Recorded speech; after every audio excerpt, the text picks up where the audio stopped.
Bonjour et bienvenue dans Space. C'est incroyable de penser que ce que l'on voit autour de nous, de la planète Terre aux lointaines galaxies, ne représente que 5% de l'univers. Le reste n'est qu'énergie noire ou matière sombre. Nous voici au CERN pour tenter d'en savoir davantage. Alors, que savons-nous au juste sur l'énergie sombre et la matière noire? Voici quelques éléments de réponse. La réponse est simple, nous ne savons pas grand-chose au sujet de la matière noire et encore moins au sujet de l'énergie sombre, mais cela pourrait bien changer prochainement. Nous voici au CERN où l'Organisation européenne pour la recherche nucléaire abrite l'accélérateur de particules le plus grand et le plus puissant au monde, le Grand Collisionneur de Hadron ou LHC. Il y a 3 ans, c'est lui qui a détecté le boson de Higgs. Cette année, il est prêt pour d'autres prouesses. Nous espérons pouvoir faire des découvertes dès les premières semaines, voire dès les premiers jours après le redémarrage du LHC.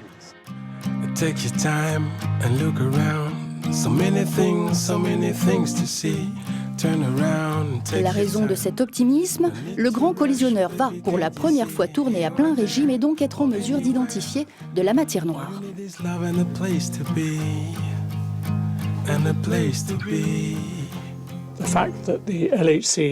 L'augmentation pratiquement d'un facteur 2 de l'énergie du LHC nous offre toutes sortes de possibilités pour découvrir des particules de matière noire.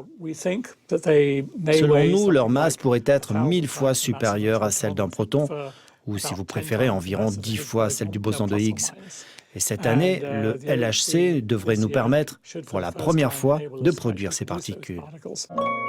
Une telle découverte aura des implications sur le cosmos, car tout, des planètes aux étoiles en passant par les galaxies, est sous l'influence de la matière noire et de l'énergie sombre. Mais le LHC ne sera pas le seul artisan de cette prouesse scientifique. L'ESA, l'Agence spatiale européenne, travaille à l'élaboration d'un télescope spatial baptisé Euclide et dont la tâche sera de sonder l'univers à grande échelle.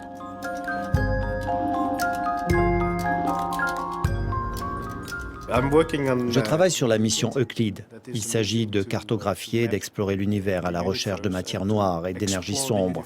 Il s'agit aussi d'examiner ces particules présentes dans l'univers. Et c'est pour cela que nous construisons ce télescope de haute précision. Euclide doit étudier l'action de la gravitation de la matière noire sur les galaxies et comment cette matière noire contribue à l'expansion de notre univers. Lorsque nous observons le ciel et que nous prenons un cliché, nous stoppons tout, y compris les roues de réaction. La seule façon de corriger les éventuels mouvements du satellite, c'est d'utiliser des gaz froids, car ces gaz n'entraînent aucune déformation des images. Et nous voulons les clichés les plus nets. Les télescopes spatiaux et les accélérateurs de particules sont les outils utilisés par les scientifiques pour étudier l'énergie noire et la matière sombre. Et ce qu'ils ont découvert est tout simplement extraordinaire. La totalité de la matière ordinaire représente juste 5% de l'univers. Écoutez plutôt. On sait maintenant qu'environ 68% de l'univers est constitué d'énergie sombre, une composante mystérieuse qui est responsable d'une expansion de l'univers de plus en plus rapide. Ensuite, on a mesuré l'abondance de la matière sombre dans l'univers autour de 27% de son énergie totale. 27% est constitué de matière sombre qui est responsable notamment des mouvements des étoiles au sein des galaxies.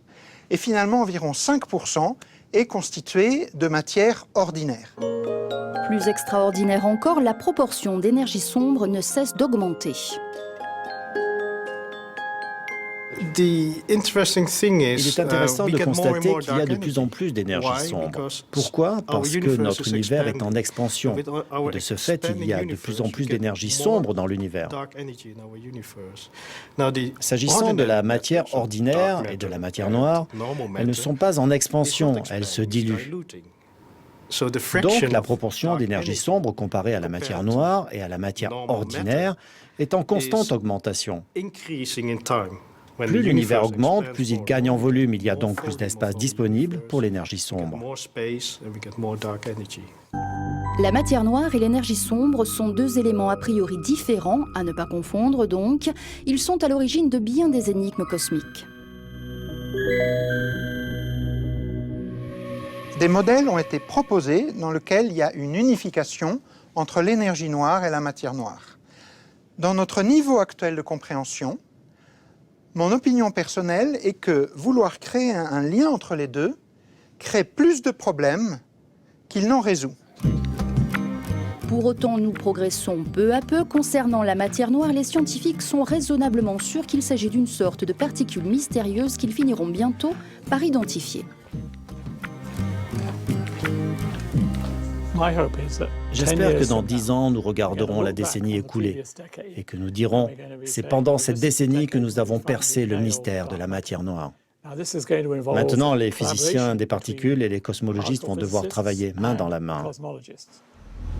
Le grand collisionneur de hadrons est prêt à reprendre du service. Prochainement, il va se remettre à générer des collisions de protons à une énergie jamais atteinte, créant ainsi de nouvelles particules. Nous avons besoin de trouver quelque chose. Nous savons qu'il y a quelque chose à trouver, même si nous ne savons pas exactement quoi. Les questions ne manquent pas. Il faut trouver des réponses à ces questions. Et nous sommes pratiquement sûrs que le LHC peut répondre à certaines de ces questions, voire à toutes les questions. Mais ça, c'est moins sûr.